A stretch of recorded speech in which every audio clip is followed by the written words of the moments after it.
যৌথ বাহিনী সংঘর্ষে নিহত মাওবাদী নেতা কেশব রাও ওরফে বাসবরাজ। ছত্তিশগড়ের বস্তার অঞ্চলে নারায়ণপুর জেলায় পুলিশের সঙ্গে মাওবাদীদের গুলির লড়াই শুরু হয়েছিল গত শনিবার।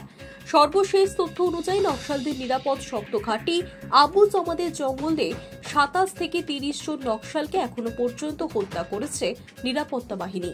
ছত্তিশগড়ের সরকার ও সিআরপিএফ জানিয়েছেন বাসবরাজ সহ অন্যান্য নকশালরা মারা গিয়েছেন।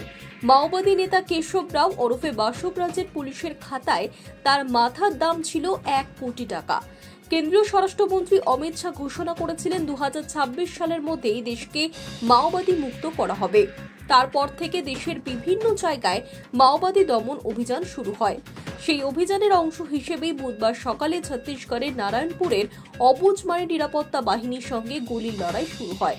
এই দুর্গম পাহাড়ি এলাকা অবুজমার মাওবাদীদের শক্ত ঘাঁটি বলেই পরিচিত।